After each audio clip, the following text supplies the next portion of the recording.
walked into Starbucks a few weeks ago and was enamored by these pastel-colored cups that said, "Color me spring," or something to that effect. From there, I realized I should never be left wandering or wondering about what I should draw. I can always draw flowers. I'm always interested in flowers, their color, complexity, and intensity. Penciling out the outline was my favorite out of this whole process, albeit it's also the step I have the most experience with. But I messed up penciling for an ink drawing instead of a watercolor painting, like I had decided early on. Considering the weight of the paper and the arbitrary decision to leave gouache out, following the path of the pencil and grabbing a pen instead of a brush would have panned out for me much better in the end. But I wouldn't have made as many steps toward watercolor proficiency as I did. Ink is my strongest suit. I could have made an amazing ink illustration for Ochre and the Gladiola, but the watercolor would have become a mere background decoration. I wouldn't have learned more about controlling water media, the importance of the paper you choose, and the importance of planning out how you will color a piece.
The first thing I need to say about sword lily is their composition as a flower. They grow with company and therefore demand company. The relative simplicity of each individual flower in comparison to something like a rose also lends to its tendency to be in groups. While I would have been comfortable drawing a single rose or other complex interwoven flower, sword lily need to be in group. It's what made this piece intimidating. Each stalk is already a commitment of 6 or so flowers, and to avoid looking awkward by itself, I would have to draw at least one other.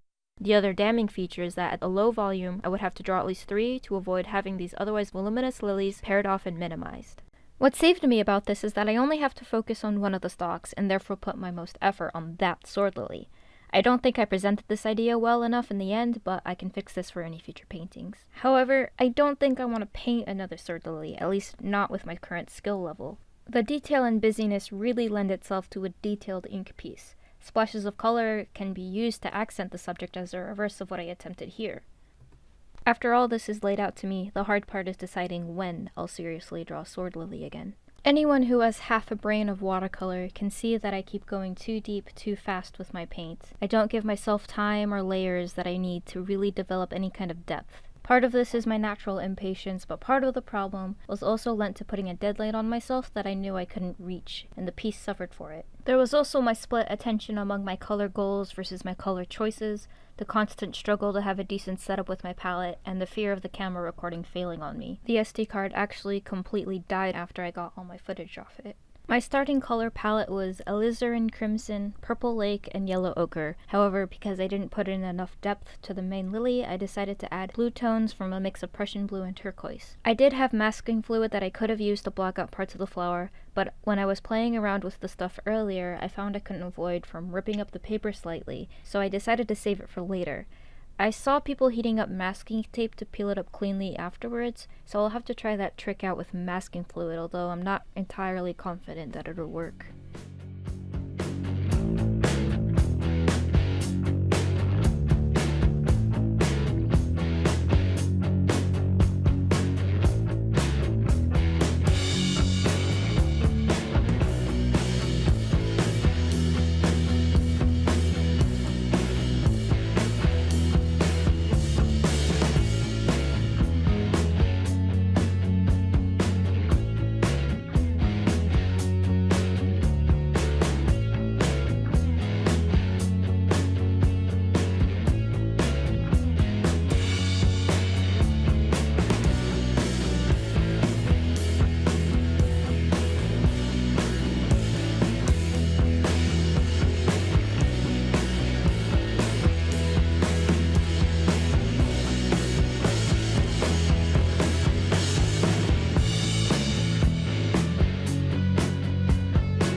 Talking more about the color here, I really flubbed when I made the background bright yellow ochre. I have a bad habit of picking my favorite colors over ones that would fit better. If I'm looking at the sky, the ocean, or the blues of glum life, I choose Prussian blue. When it comes to the sun or the aptly named flowers, I choose yellow ochre, not because they are fitting, but because they are my favorite.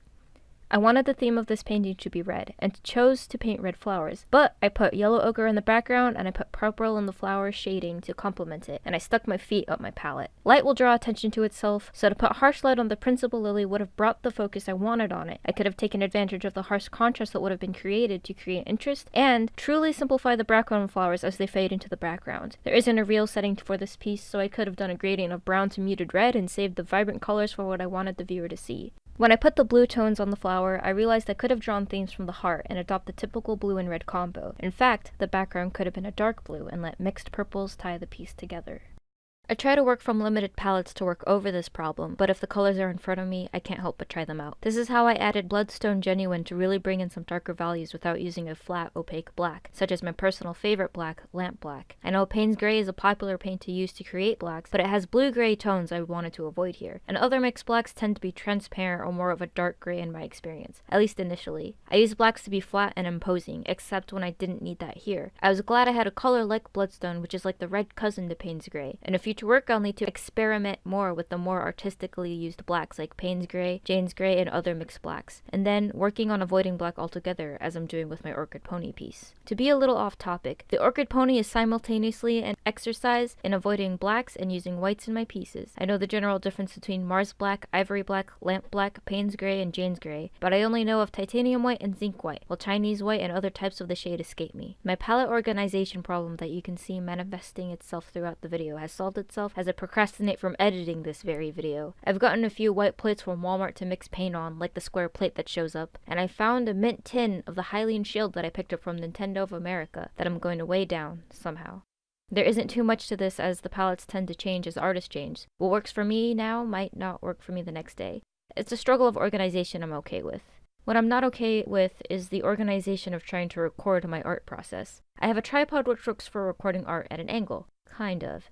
In the beginning, I can record close-ups of what I'm working on, but I can't have an overall picture without too much dead space in the video. I have ways of recording overhead easily, but only at a fixed height and distance. To record my Orchid Pony, I had my tripod against the window weighted with a pencil bag full of coins, and my camera as a counterweight, always on the verge of tipping over if I breathe on it too long. I'm looking at getting a gooseneck clamp arm thing that holds GoPros. I hope that it'll make it easier to film at a slight angle so that you can see under my hand and to film close-ups of detail work as well as the whole piece when I'm blocking in larger areas of paper.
also want to talk about video editing, because the most major thing I need to do now to get my channel up and running and aim for a realistic goal of 2 videos a month, even though my real goal is 2 kinds of these P-Paint videos a week. But I need to have my video editing and especially voiceover recording speed to the absolute max. I don't have a proper microphone, and I have no real plans to upgrade from my headphone mic until I can make enough money from my videos alone to buy something like a Blue Yeti. I bought a capture card to live stream and whatnot because I can use a capture card to stream games like most people do, but I wouldn't use a microphone for anything other than YouTube, so I want it to be the first thing I get out of any success from YouTube. There is also the background music I use. YouTube's audio library is great, but it's small. I'm looking at Epidemic Music, but since it's also another tool I would only use for YouTube, I need to make enough from this channel to support that. Failing that, I could just prove to myself that I'm hitting my upload goals and just spend money on that subscription anyways. In the meantime, I might hit up artists on SoundCloud, but this does involve more social interaction.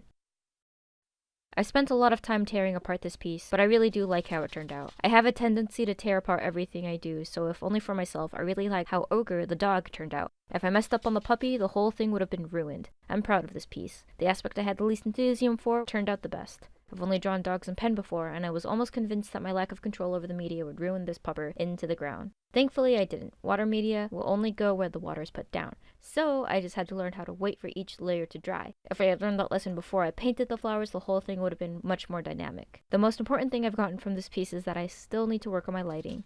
So the next piece, the orchid pony, will be done in gouache. The piece after that, I'm not sure, but it might be pen just to have some fun and to show you guys what I'm made of. I can draw, I promise, my non-existent audience.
One thing I wasn't sure if I wanted to mention or not, but this is also my friend's birthday present. While I missed the mark by nearly a month, it isn't too big of a deal. It's just he's a dear friend of mine, which pushes my standards up for myself to an all-time high, while, ironically, anything I gave him he would be happy with. In the end, I do like this, and it'll be a good guinea pig for editing images to print on subpar photo paper out of your parents' printer. Either way, it's out there now.